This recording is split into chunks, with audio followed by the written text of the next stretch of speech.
It's dark and it's cold and I feel I'm getting older. And I wonder, are you watching Home Alone 2? Are you watching Home Alone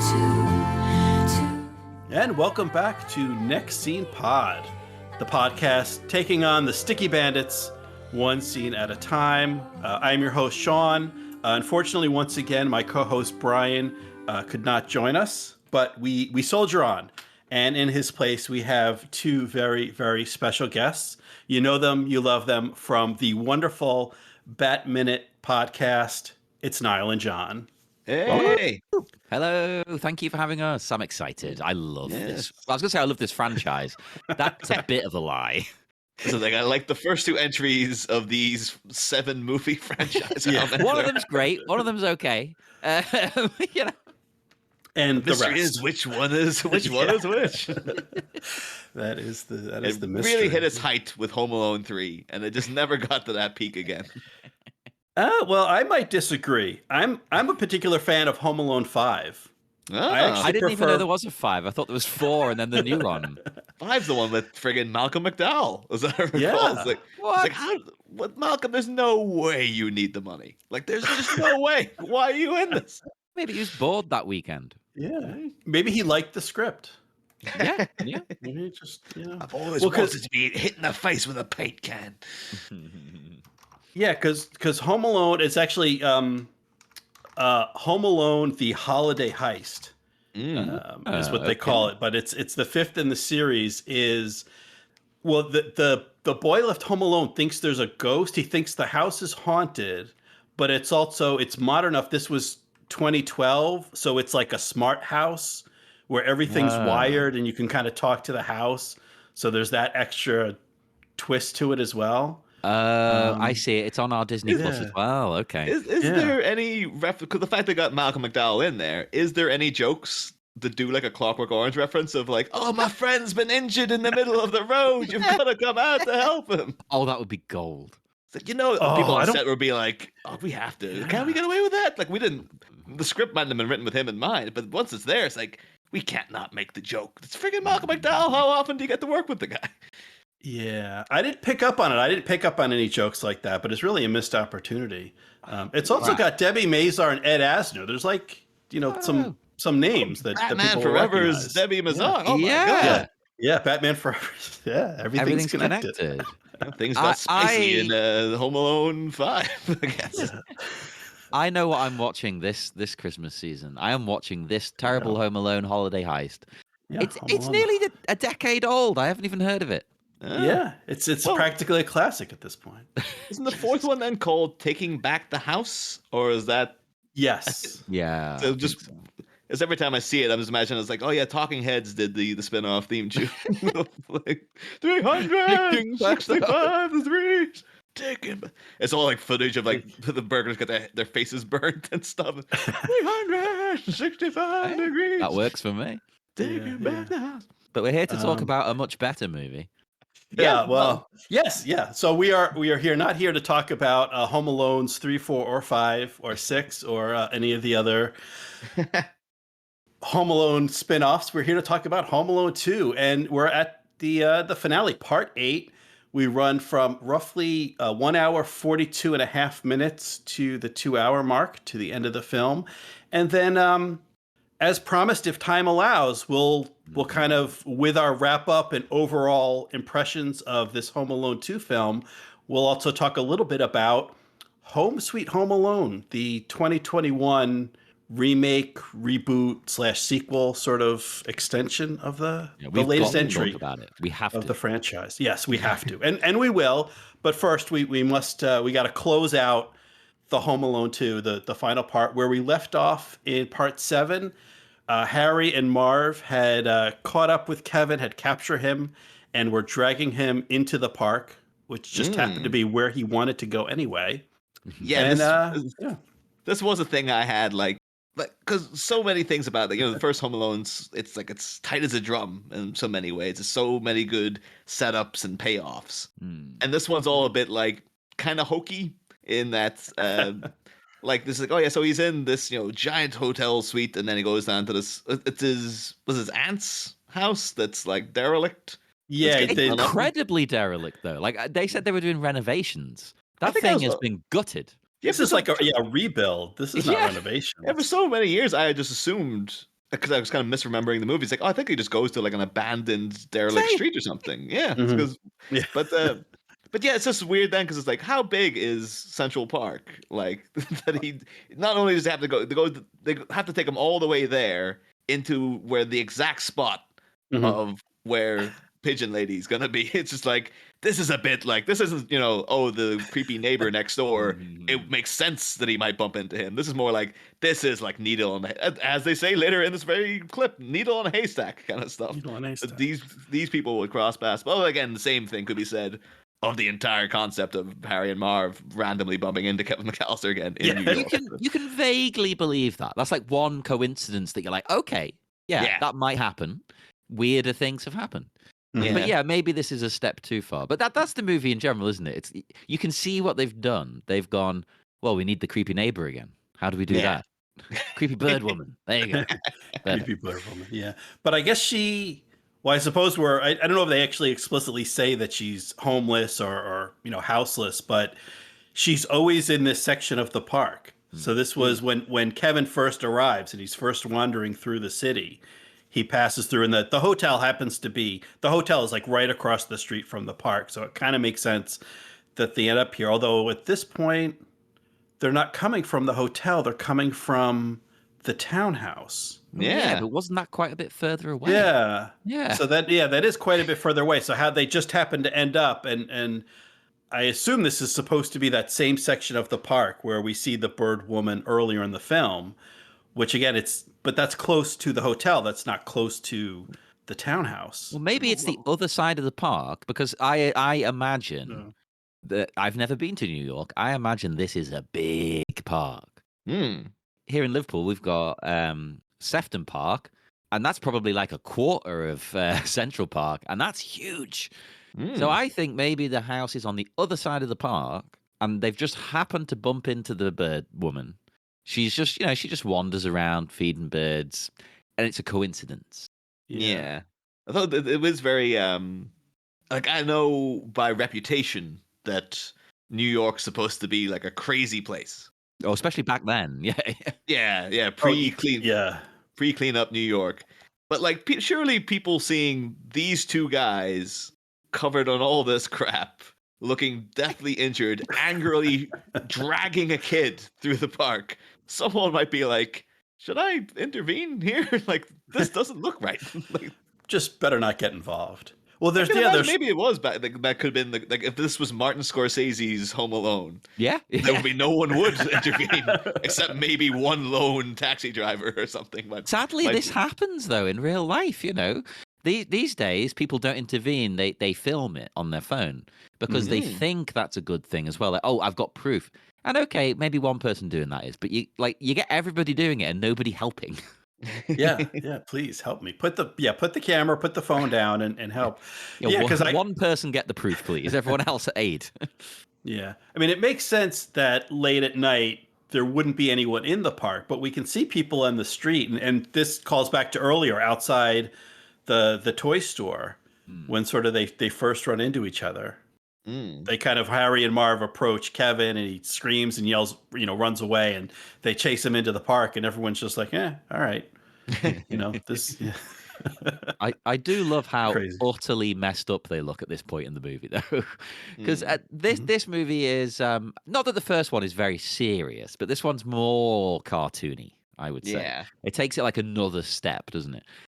Yeah. And it's kind of, it makes it far less believable, but it's fun. It's silly. It's kind of Looney Tunes or something. So I love how ridiculous they look already. I'm Like surprised the you don't hat get blown out and everything.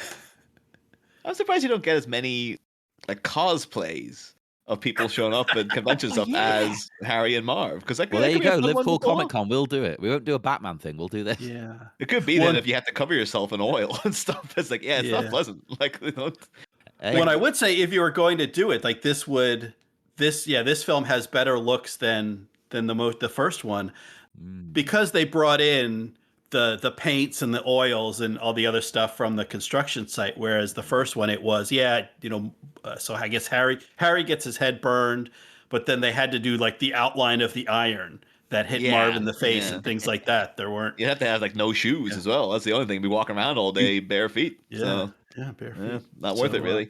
I wonder, is there any is there drag inspiration in in the Home Alone franchise? I mean, we know just recently someone did Kevin McCallister in a Snatch game. Yes, and it was absolutely appalling. It was the worst thing that's ever happened to television. The Sticky Bandits. That has it. If they kept on to the third one, it would have been like the Smoking Bandits or like the Tired Bandits or something. This is them after. They're like, oh yeah, we're done. We're not even going to bother chasing the kid anymore.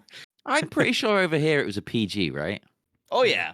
Oh yeah. This was as designed for families as you could get, but then it still does have the elements of intense violence. Intense. To be fair. They weren't afraid of that back then. No. You got a lot. You got violence. You got innuendo. Like they weren't afraid to sort of push the boundaries a little bit with what makes a kids movie. Because as a kid, because I was the perfect age for this. This was like my favorite movie. Well, the first one probably, and then this one. Mm-hmm. I was obsessed with it so much. I wanted to be Kevin. I wanted the what's the name of the recorder? The Talk Boy. The Talk Boy. I wanted that. I never got one. Oh. But I wanted it. But the thing is, when you're a kid and you watch it, you think, oh, Kevin is the coolest. I want to be Kevin. He is like inspiration. And when you watch it now, I'm like 35. I'm like, yeah, he's a bit annoying. I'm kind of on the side of the bandits. Yeah. Well, maybe. Go ahead, Sean. Well, I was just going to say, and maybe you also realize he's also a bit of a sadist. Yeah. I mean, he goes, obviously, he's in the first one, he's protecting his home. Here he's trying to, protect a toy store and the poor kids that are going to get the donation. But he goes a little bit further than he needs to. He does. That's the thing. Like, protecting your home is one thing. And okay, he's trying to do a good deed, protecting the toy store. But do you really need to go that far? Everything about Kevin McCallister, though, is like he's like the origin of a Batman villain in a weird way. You can imagine, like nowadays, Macaulay Culkin, like he's in an asylum, but he always escapes because he's already pre-planned so many ways he can rig things in order for him to get out, while also taking out the security guards with wacky traps on the way. But it's actually now I have to go. Maybe that's a spec script for Matt Reeves right there. Yeah, why not? Well, you combine the two. I guess now it's Disney now, isn't it? Home Alone, so you'll never get that crossover. Until, of course, Disney buys Warner Brothers, and they will eventually. We know it's coming in our lifetime. That will happen. Eventually, Disney will become a nation.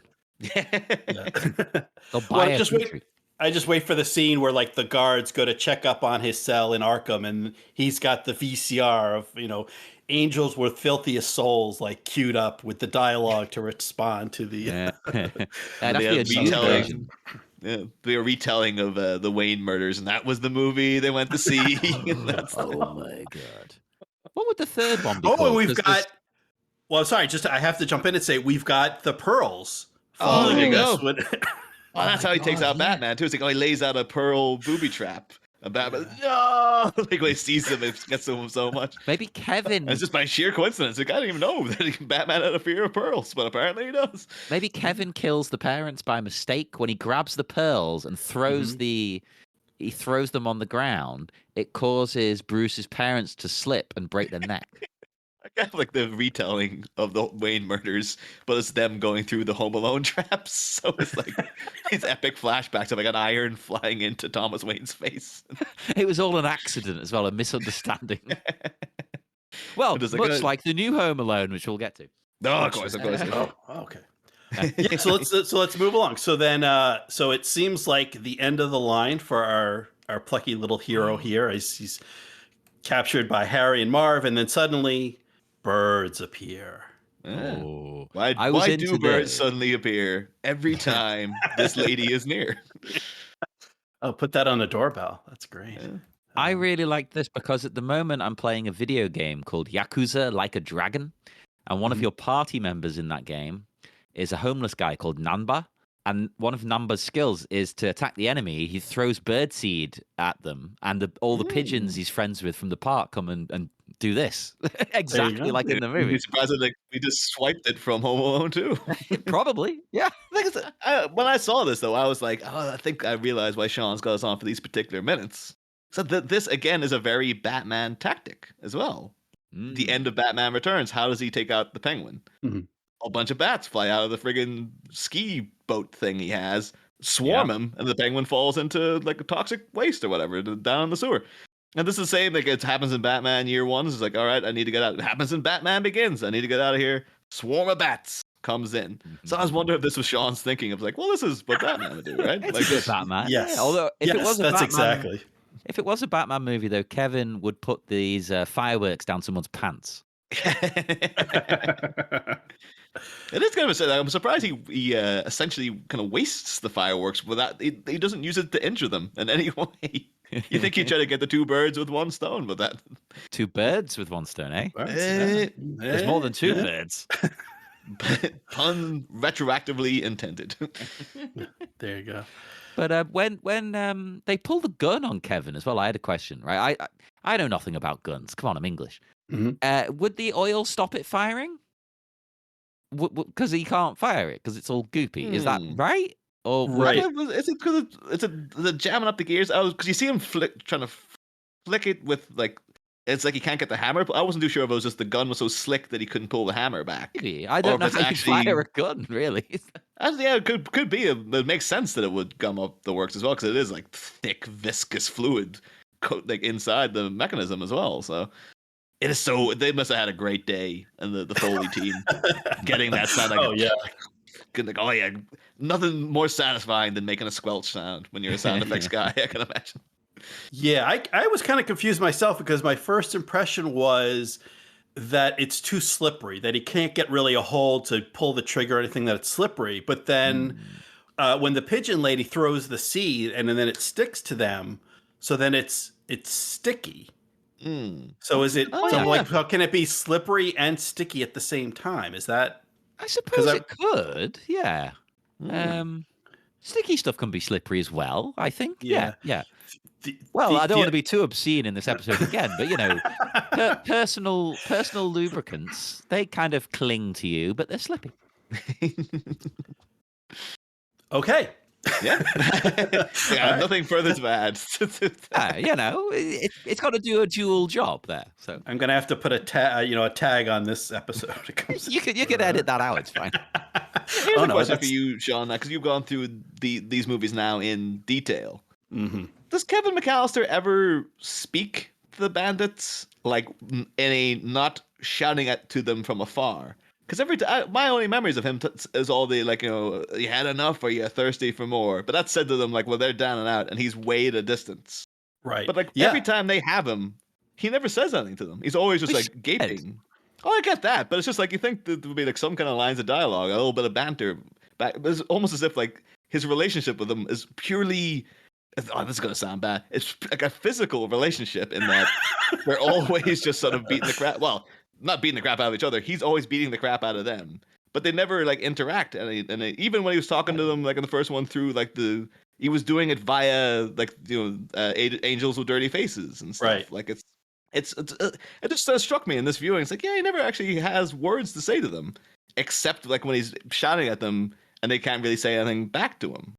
It's true, but I'll defend it because again, like he's a kid, he's terrified, so he's got the guts, he's got the balls, he's cocky when he's got one up on them. Right. But as soon as they've got him, it's like, oh crap, these are maybe they're like, yeah, if you had the right dialogue for these scenes, it either have to be him saying kind of badass things to them, or the realistic version, which would just be a little kid going, please don't kill me, please. Yeah. And it would just change the tone so much of like, it's kind of fun up until the kid started begging for his life. Yeah, you've got to kind of strike a balance there. And I think that's what they're going for. Yeah.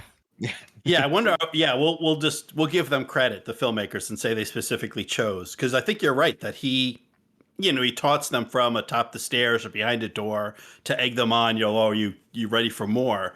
But he never speaks to them. They speak to Kevin. We see in this segment when Harry says, I never made it past, I never made it to the 6th grade, and you won't either. Like, so they talk to him and they threaten him, but he never does speak with them directly.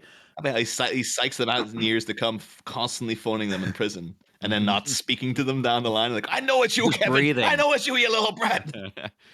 I do love the way that Joe Pesci's he's just playing every character he always plays. Yeah. He's not toning it down for any reason. He's just playing a gangster kind of a character. He's not taming it at all. He's scary. I guess the script's kind of toning it down because, like, Joe Pesci in Casino would have taken out a fountain pen and stabbed Kevin in the neck. Well, yeah, but you know what I mean. Before like anything else happened. Like, but they've not really like changed much of the way he normally acts. Like, he's still kind of scary. He's threatening. He's not a goofball. Like, right. you fully believe that if this kid wasn't as competent, he would have just shot him in the face. Yeah. Oh, you do like these two now are intent on full on murder of this kid. It is kind of weird. It's like, at the end of a kid's movie, these two are literally plotting to kill this kid. Right. And it's like, I think that's quite a bit of implied peril. Like, thinking of the the rating system, that'd be like, that's quite a bit of peril right there. I think that might bump you up to a PG. Yeah. And I think that's key, and that's one of the big differences between these first two films and all the rest, is that we know Kevin's protected. We know what type of film we're in for. We know the kid's going to be okay. Terminology as well, Sean. Like, we know Kevin. He's a made guy. We wonder New York touches Kevin. How Peter can afford that huge house and airfare for the whole family. So that would have been a better twist. Then it's just like, you think he's going to die, and then they realize, oh my god, this is like Don McCallister's kids. Yeah, they've been going after the wrong kid. Oh, sorry, Kevin. All the time. But I mean, we know there's going to be a happy ending, that the kid's going to be okay. So when you make when you make the thieves or the burglars, when they make them goofy and like that's part of the comedy, it just takes the kind of the wind out of the sails. But it's make the burglars scary, make them serious, make them threatening, and that gives us the tension between the good and the bad, or the comedy and the threatening bits, because ultimately we know he's going to be okay. It isn't really threatening. So it's not, so there's no risk of like, oh, are we going to go too far? Is he going to be, is he too much the gangster from Casino? And it's like, well, no, because we know Kevin's going to be okay in the end. So it's one of those things that it works so much better in the first one, because there is that kind of element, like, because in this one, it's following the beats so much that you can kind of guess where it's going to go. It's like, oh, to set up this lady who lives in the park, so I guess she'll show up and help. Whereas in the first one, it was kind of like all that stuff with the old man was like, when they had him, it was like, how is this guy going to get out of this? Like, him appearing out of nowhere, it was like, oh, now that's why you set all that up. Oh, great. Whereas this one now is a bit more like, well, we know what's going to happen. Like, it's not really, it's too much it's become an instant formula within a 2-movie franchise to be like, oh, he's going to get saved the last second. That's what's weird about this whole movie is they've clearly tried to differentiate it by like, okay, right, he's not stuck in the house. We have to change the formula. Okay, cool. But then so many other things are sticking to the formula. It's a weird dynamic of like, they're trying, but they're not quite there. It was just I did have beef with the whole, not the concept of the pigeon lady, because I guess it's a nice message and stuff, but yeah. Like, my big revelation the last time I was on this show for a Home Alone movie, when we did Home Alone 1, like my big revelation was that, because I'd seen Home Alone hundreds of times when I was a kid, hadn't watched it in my adult life, because I was like, well, I've seen it, I know what happens in it, and I wasn't prepared for like how emotional I was going to get about the old man. And like, I was actually like in tears when he's reunited with his son at the end. I was like, oh, that never registered with me before, but it's so well done. No, well, kids don't really get that bit, do they? Yeah. Oh no, that's there for the adults and stuff. No. But like the pigeon lady, I feel nothing for. Like, she's Irish. Well, yeah, the beloved Brenda Frick. Yeah. Fricker. Sorry, Brenda Fricker. Fricker, yeah. Actually, Oh, so you a gotta Joel love her. Schumacher go-to. She was in Mhm. A Time to Kill and Veronica Guerin. So he obviously, when Joel had to go shoot a movie in Ireland, he's like, I know Irish people. I know I one hired Irish an Irish person. lady one time. I'll get her to be in it. Yeah, I like but the pigeon lady, but it is kind of like, let's do the same thing again. Yeah, this doesn't have the resonance. It's just sort of like, oh, it's the same thing over, and it's just like she doesn't get reunited with anyone at the end. It's just like, well, she's yeah. just the McCallisters get to go on and like have their high flying lifestyle, and Kevin just goes he just goes home at the end because So she's do still you in the think park. do you think it would be better then if, when they get their nice Christmas together, all the which we're going to get to, they have presents and things. Should Kevin go, hang on, we need to invite someone over So we and know, go and get her? It's a Yeah. John Hughes move. The planes, trains, and automobiles. It's like I Yep. was stuck with friggin' John Candy. He doesn't have a home to go to, really. Let's bring him in for the dinner. It's like, just do that. If you're gonna repeat a formula, repeat Yeah. one that was like really touching. Like, but it would be nice to be like, yeah, she comes in then to the big swanky hotel, and like Tim Curry's a bit of gas. I was like, oh, but then maybe Peter McCallister has to step up. It's like, no, Kevin wants her here. I'm stepping up for my kid. That kind of thing. They could have been a Good, really yeah. nice scene there, but no, they kind of just she gets a like freaking turtle dove. Oh yeah, it's good. Thanks, kid. Yeah. Yeah, where I'm going to hang this. I don't have a tree or a house to put it in, but thanks if you want to do it. I have a question for you, Niall. Oh. So Okay, you said go ahead. you said you watched the first one a lot as a kid. So does that imply that you didn't watch this one a lot? Just not as much. This one, Ooh. I've seen this one a lot more recently. In that, Okay. like, I go home for Christmas every year, and every year we always have it up in my brother's house. Mm. And they always think, oh, you flick around what's on the TV. 'Cause, over here, I never watch normal, like, stationed television. You just Who have streaming watches service. TV? Yeah, but over there they do. And every Christmas Day on Channel 4 in the afternoon, Home Alone 2 is on. It's the cheaper one. Yeah, not Home Alone 1, Home Alone 2 every time. And so I've seen, like, the past, 7 years, I've seen this every Christmas Day. Not the whole thing, mind you. Usually, like, the last third, pretty much. Okay. I And, think as a kid, I probably watched this as much because you're a kid. So you double bill them, and you assume, well, the new one's the best one because it's the new one. I think I saw this one, like, first because it was, like, a hot, at the age I was when it came out, like 5 or 6, I guess, maybe. And then it would have been like, oh, that's the hot new VHS rental. If you can get your hands on that one, that's great. And then, but around the same time, though, it would have been, the first one would have been on television. And then I would have taped that. And so by default, I would have just watched that one over and over again. And then I would occasionally see Home Alone 2 when it would be on television years later and stuff. Oh, But, see, I was sold on the whole Home Alone thing. I had the video game of the first movie on the Atari ST. But because I lived abroad, I lived in Cyprus, right? The Amiga version had a better box. So I said to the guy in the shop, because, they're all fake, I was like, can I have the Atari one, but can you put it in the Amiga box? And he's like, yep. Yep. All right. the And I had the monocle popping out of it. Most unorthodox. I had the game of this one as well, but I can't remember if that was Atari or that might have been on DOS on PC. I think it might have been PC, but and we might have outgrown Atari by this point.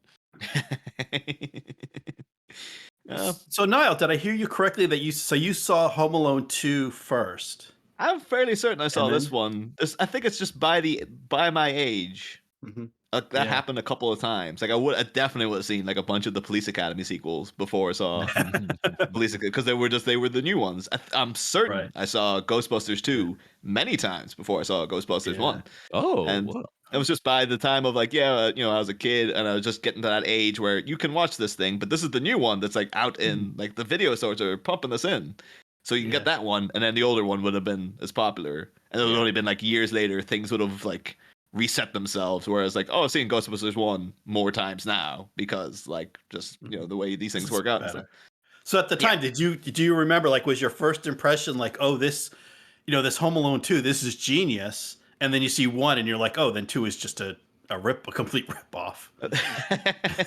Again, when I was a kid, the similarities never bothered me. Like, I know. because Okay. you just don't care back then, do you? Really? Like, it was just like, oh, it's more of the same. That's fantastic. It'd only be in like the jaded cynicism of age, where you're like, well, come on, like, this is you're just repeating the same things over and over. Like, but yeah, I think my main memory of this one, much like John, was just being envious of the little tape recorder thing. Yeah, that was the best thing ever. Because And I kept thinking of all the great pranks I could play with it. I also never got it. It was one of those sort of things like you'd see the advert in TV and it's like, that's for like rich families. Like that would be that's the for the McCallisters of the world. I certainly wasn't a McCallister.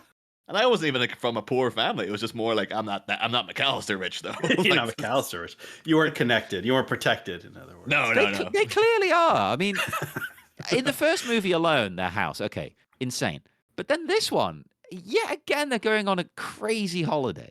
And money seems to be no real problem, no object. Well, that's even like when you take all that into account too. At the very end of the movie, when it's like you spent $1,000 on room service, it's like that's a drop in the bucket for you, Peter McCallister. Yeah. You probably spent that last night in your solo vast suite you got when you showed up at the last on Christmas Eve, and somehow managed to like, oh, you can stick the whole family in that room. Me and the wife though, we're getting the freaking treatment right here. We're getting the treatment. Well, and they never make issue of the plane tickets, last minute plane tickets on Christmas Eve. Just it has to be.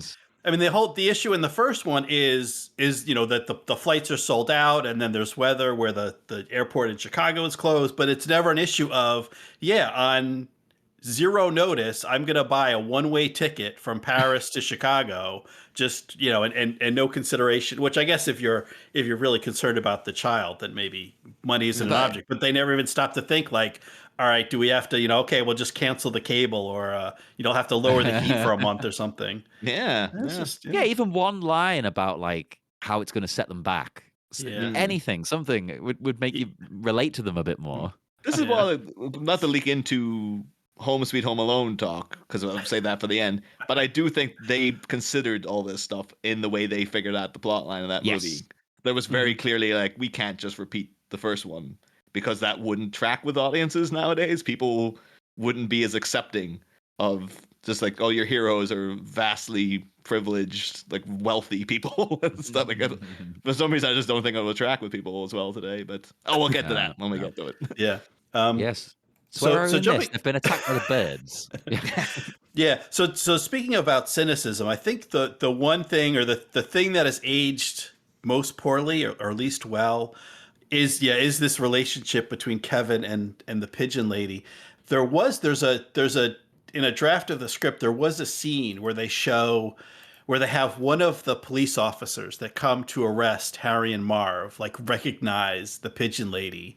And like they know her name and they show like her leaving with the police and they're singing Christmas carols and they're like headed back to the station to get warm and have some hot cocoa and stuff. So it wasn't going to be like a really cheesy, like the cop would be like, "Mom," and then like, that's what you're going to say, yeah. Well, that's what I thought. That's what they should have done to kind of tie it in, to kind of give you. And I guess maybe they thought that's too much. That's too much of redoing what they did in the first one with but that's emotional. If you want to make an emotional connection. Or even like have them head back to the hotel, like Kevin. Kevin says, "Well, we've got all this room and these presents and everything, and $1,000 of ice cream and sweets. So I should invite my friend in." And then so he brings the pigeon lady back, and then the concierge Tim Curry recognizes like mother, and then that'd be fun. That's like a way better idea. Definitely do that. That's a fantastic idea. It doesn't matter that it's cheesy and silly and over the top, because this whole movie is. It's fine. It's a Christmas film. That's why she hangs out in that. She knows he's in there too, but she can't bring herself to go in. That's why she hangs out in that section of the park. Perfect. It's like Marley going to the church to watch his granddaughter sing. Damn it! Then you fixed the movie too much now, Sean. I can't go back to watch it. Release the German cut. Yeah. Like sitting on Christmas Day watching this with my family, going like, would have been much better. Like, and this is an idea I've come up with myself. You understand? I didn't hear this from somebody else. Get John Hughes. We need to film like like in Always Sunny, they do their own Lethal Weapon Oh yeah. sequels. We need to do our own Home Alone sequel where the pigeon lady is the mother of Tim Curry's concierge. Hey, why not? You know what? This is on Disney Plus these days. Let's just hit Disney Yeah. up and go, look, Mhm. we've got an idea to make the movie better. It's the German cut. We're going to do it. I wonder if we We're could going to spread CGI it all. It's going to be fine. I wonder if we could have spread the misinformation of, because that was the thing we had to constantly correct in Batman Returns, when people have this idea that like, oh yeah, Christopher Walken's character was originally going to be Harvey Dent, and I went into strenuous research. I was like, no, that was never true. That's just a thing somebody somewhere on the internet put up one time, and now everyone believes that to be true. If we could just put that up on like the IMDb trivia, it's like, yeah, that was originally in the script that Tim Curry was her son, and there was a scene written, and there you go, and everyone, it would just spread around, and everyone would believe it. And then, like, it would just become accepted as like, oh, they should have done that for Home Alone 2. Oh, they were going to, but they cut it out. And then it'd be like, but it would live with the legend of the movie, so everyone would believe it anyway. I'll put that in the Wikipedia article. Yeah. Oh, but anyone could get in there. That's the it. Wikipedia heist of just trying to break into Wikipedia now. I was going to ask Sean, have you dealt at all with the ongoing meme with the pigeon lady, where people just keep talking about that she looks like Piers Morgan the whole time? No, I am not aware of this meme at all. Yeah, it was just that's it. That's the meme. She does look like him when you see them next to each other. It's weird. Yeah. It's like when you say someone in the cop in the park recognizes her, they'll be like, "Are you Piers Morgan?" Like, yes, I am. Well, luckily nobody then, at least in America, knew who he was. Mm. Yeah, so if only that had continued, eh? it was a better time. I did a quick image search and I see the side by side, Piers Morgan and Brenda Fricker, and the likeness is uncanny. It really is. That's her son. There you go. I have that one. He's in there. He's in the hotel interviewing Donald Trump during that scene. Yeah, and then she wanders past and he's like, "Oh my God, mother!" Yeah. Well, and there's your drag inspiration. Dress Piers Morgan up as the pigeon lady. Oh my God! It all makes perfect sense. I love it. Yeah. Well, you could have had Donald Trump being her son. There you go. There you go. The people saying I'm related. I know the pigeon ladies of the park. Very good friends of the pigeon. They is not my mother though. But that would have been. Did you feel the absence? No, that was the first time watching it on Disney Plus this year. It was just like, oh, it's gone. That cameo ain't there no more. What? It was on my Disney Plus. Really? Oh, it wasn't. I watched it. Oh my God. Who'd you watch? Like, Disney Plus uncut. Oh, Okay. maybe. Did you just maybe block it out, or maybe that party memory? It was definitely on mine because I was like, "What? That's so weird." I just remember the big news story that it was getting cut, and then just watching it this time, it's like, "Yep, this wasn't there. It's just been sliced out." I did remember hearing about that. Yeah, so I was quite surprised when I saw it. I wonder why. Maybe I have some kind of weird setting, but I don't know. Maybe mine are uncut, unedited versions. Yeah, uncut and unedited. So let's move on. Let's leave the park. We have a quick scene back at the toy chest. Our conversation with Jon and Niall was going a little bit long, so we decided to cut it up into a few episodes. So we will pick up and continue with discussion on the next episode of The Next Scene.